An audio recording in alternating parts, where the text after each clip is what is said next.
अस्सलाम वालेकुम बेटा जी। नॉन कन्वेंशनल एनर्जी सोर्सेज में आज हम जिस एनर्जी सोर्स को डिस्कस करने जा रहे हैं जनाब, वो है बायोमास।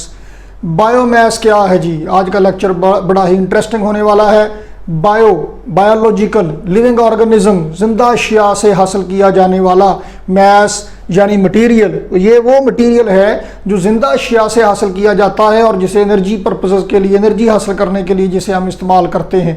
बायोमास में क्या क्या चीज़ें शामिल हैं? ये जनाब ज़्यादातर इसमें देसी मटेरियल जो हम लोकली अपने गाँव में इस्तेमाल करते हैं एनर्जी हासिल करने के लिए।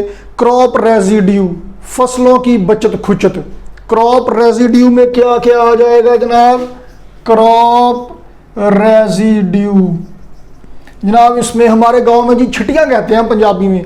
ये कपास जो चुन लेते हैं उसका जो है रेशा, और उसके बाद उसके जो दरख्त तो खैर नहीं कह सकते, बूटे कह लीजिए, छोटे छोटे उसके जो होते हैं, तो वो उनको सुखा के उनको काट लिया जाता है और सुखा के जलाने के काम आते हैं जी।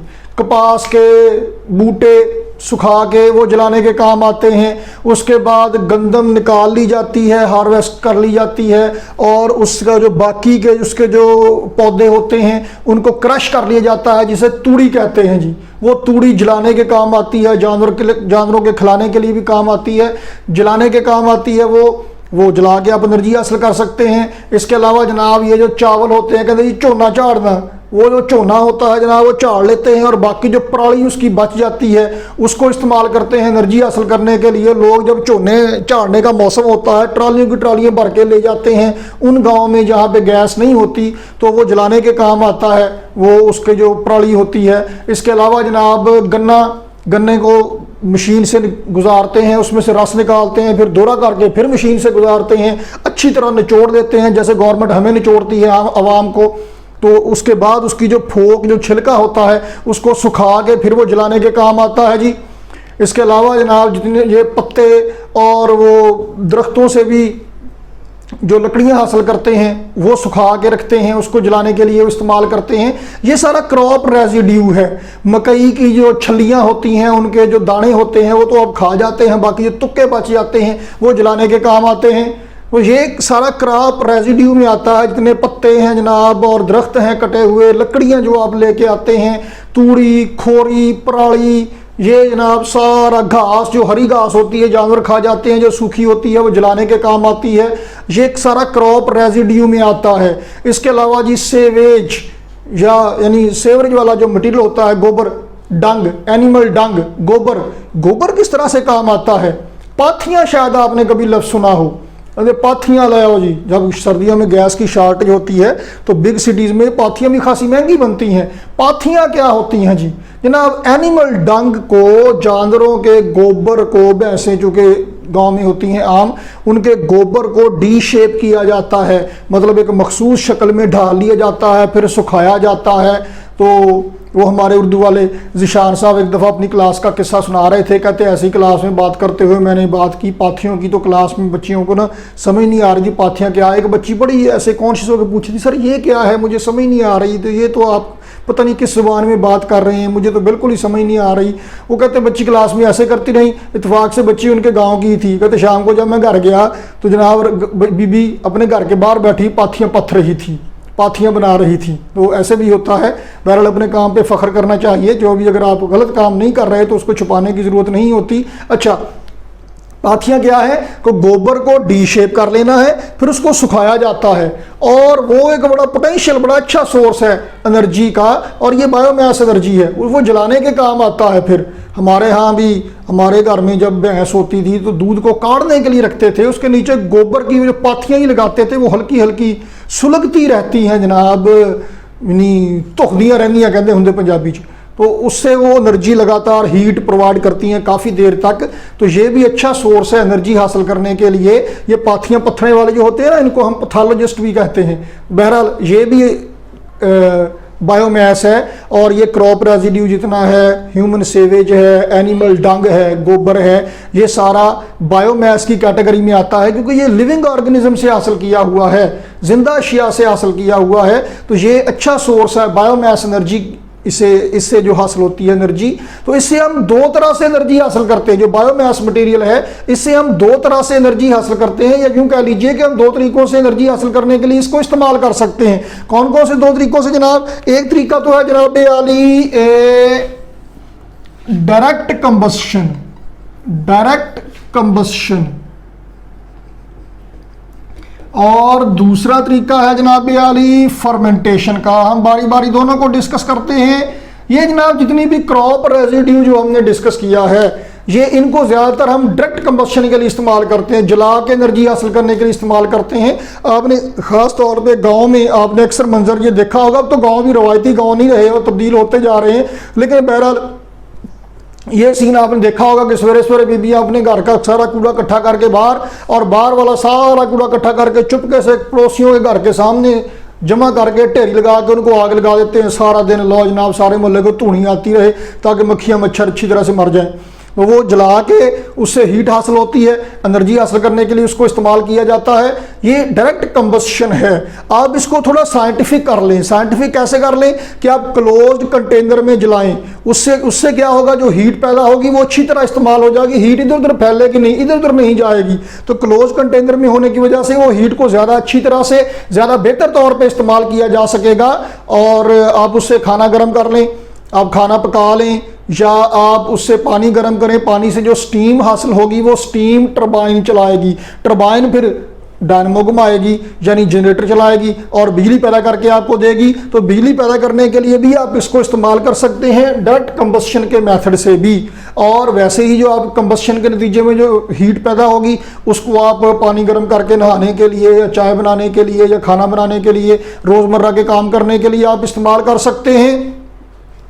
वाटर हीटर में भी लकड़ियों वाला हीटर होते थे, वाटर हीटर, वो भी उनमें लकड़ियाँ जला के पानी गर्म किया जाता था।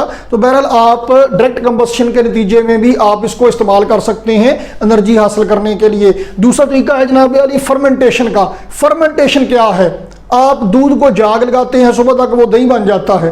क्या होता है असल में वो जाग क्या होता है, ये जो कंपनी नेस्ले वाले हैं ये जाग के लिए लस्सी या दही कहाँ से लेके आते हैं? ये लस्सी या दही डाल के जाग नहीं लगाते, ये बैक्टीरिया पालते हैं और बैक्टीरिया ऐड करते हैं। असल में जो लस्सी या दही ऐड करना है वो असल में बैक्टीरिया ही ऐड करना होते हैं। बैक्टीरियल एक्शन होता है, काफ़ी देर तक अगर आप उसको रख दें और ढक के अच्छी तरह रखा जाता है, बैक्टीरियल एक्शन होता है। और इन दी एब्सेंस ऑफ ऑक्सीजन होता है, इन दी एब्सेंस ऑफ एयर होता है। तो उसके नतीजे में वो दूध से दही में कन्वर्ट हो जाता है, आटा खमीरा हो जाता है। ये फर्मेंटेशन है। आप जब बायोमास मटेरियल को ज़मीन के अंदर दबा देते हैं, ये जो पेट्रोल है या गैस है ये कैसे बनती है जनाब?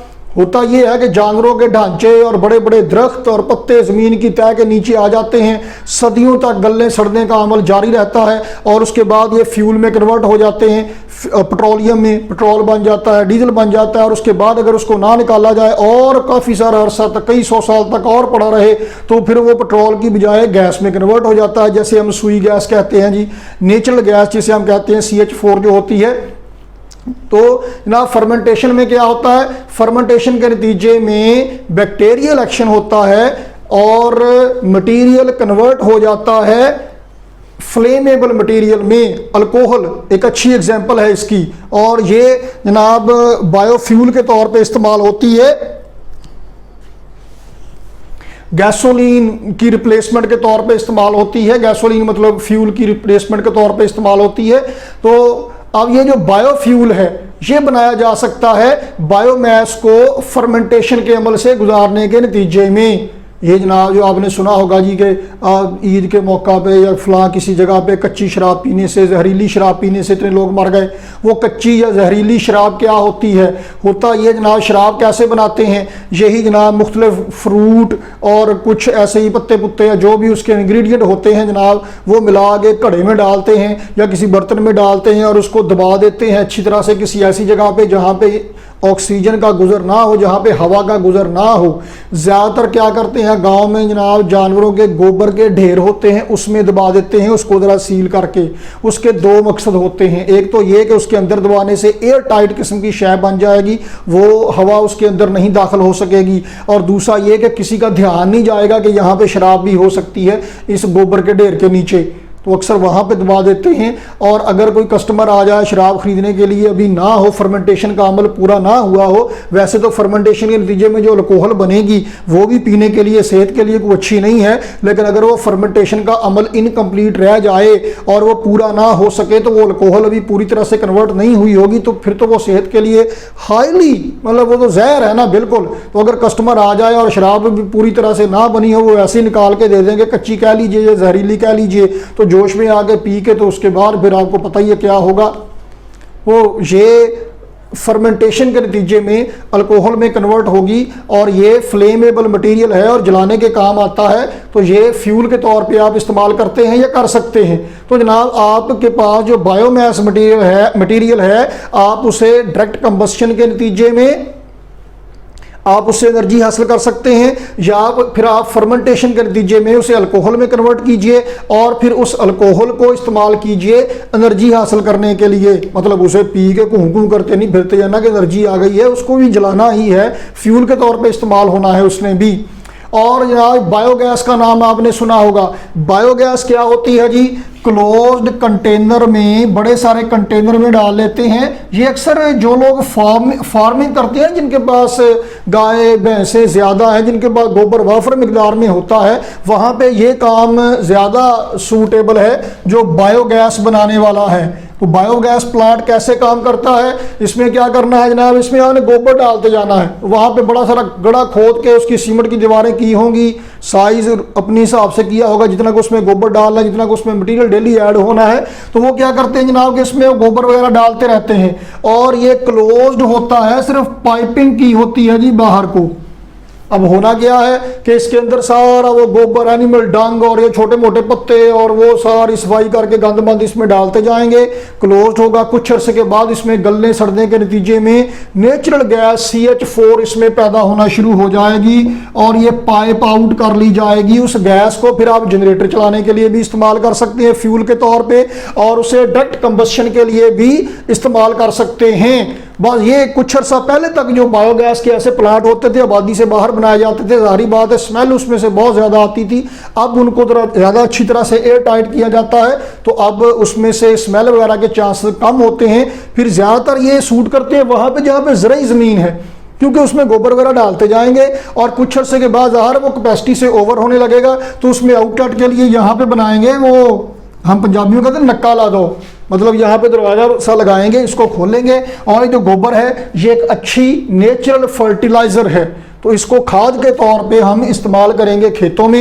ये खाली हो जाएगा और उसमें डालते जाएंगे, तो कुछ अर्से के बाद ऐसे ये साइकिल चलता जाएगा और साथ में गैस निकलती जाएगी। बायोगैस प्लांट अक्सर लोगों के पास होता है, ये जो लोग भूं मारते हैं, ये ऐसी भी या इससे मिलती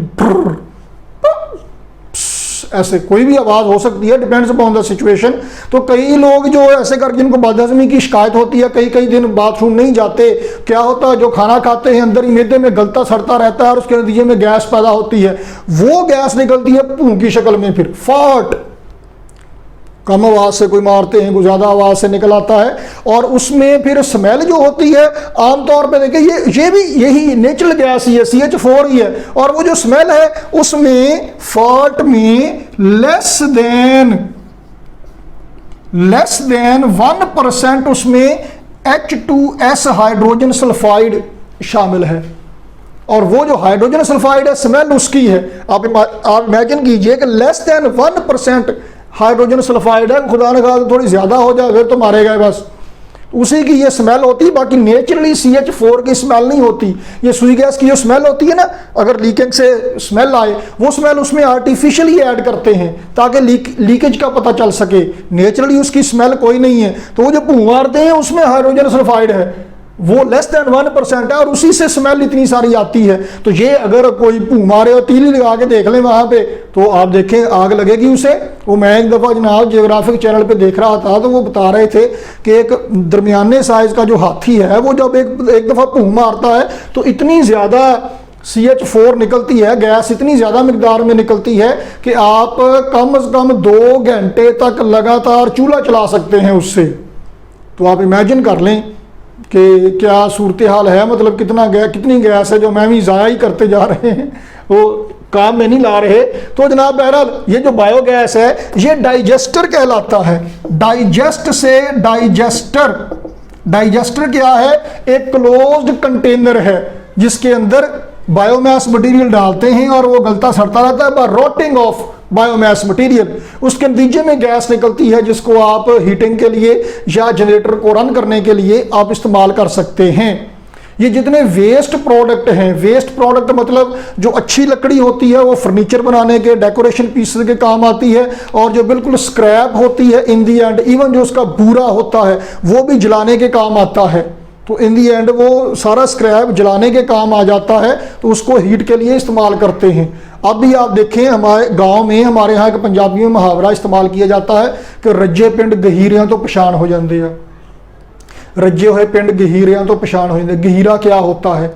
होता यह है कि जिन इलाकों में गैस नहीं होती, हमारे गांव में भी जब गैस नहीं होती थी तो एनिमल डंग, जानवरों का गोबर इकट्ठा करके, भैंसों का, बैल का गोबर इकट्ठा करके उनकी पाथियां बना के, मतलब डी शेप करके टिक्कियां बना के सुखा के रख लिया जाता था। फिर उनको स्टोर किया जाता है। स्टोर करने के लिए ऐसे ढेर लगा के ना, ऐसे करके, तो उसको फिर लेपा पोती लेप देते हैं साइडों से, तो जितनी जरूरत होती है पाथियां उसमें से फिर निकालते रहते हैं। तो रज्जे हुए पिंड गहीरियां तो पछाण किद्दां हुंदे आ जी कि जो जितना ज्यादा खुशहाल होगा उसका किचन उतना ज्यादा आबाद होगा, उसको आग लगाने के लिए मटेरियल भी उतना ज्यादा चाहिए, तो वहां पे पाथियां भी ज्यादा स्टोर की हुई होंगी।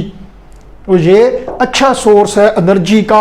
ये जनाब नॉन कन्वेंशनल एनर्जी सोर्स है, मतलब बहुत ज़्यादा इस्तेमाल नहीं करते। और अब तो ये पाथियाँ और लकड़ियाँ जलाने वाला, बूरा जलाने वाला, और जनाबे वाली ये जो है गन्ने की फोक और तुक्के, और ये तूड़ी पराली खोरी वगैरह, जो खोरी होती है ये गन्ने के जो वो पत्ते होते हैं उनको सुखा के बनाई जाती है। तो अब इनका इस्तेमाल ज़रा कम हो गया पहले की निस्बत, जैसे जैसे अब गैस इलाकों में ज़्यादा आ रही है। तो लेकिन बहरहाल इस्तेमाल उनका अब भी है अक्सर जगहों पे, ख़ास तौर पे दूर दराज के इलाके जहाँ पे और कोई अल्टरनेट फ्यूल दस्तयाब नहीं है, वहाँ पे लकड़ियाँ काट के ही गुजारा होता है। लकड़ियों की बहुत सारी कहानियाँ आपने सुनी हुई हैं, वो यही बायोमास मटीरियल ही है। तो जनाब biomass material is a good fuel option और सस्ता है, आराम से आपको मिल जाता है, चूँकि स्क्रैप में ही पत्ते और लकड़ियाँ और बूटे वगैरह होते हैं जो सूखे हुए होते हैं, घास भी सूखी हुई चाहिए होती है, इसलिए कोई बहुत ज़्यादा महंगी भी नहीं पड़ती। तो biomass is a good source of energy. तो जनाब अगली वीडियो में हम डिस्कस करेंगे जियोथर्मल एनर्जी। आज के लिए अल्लाह हाफिज़।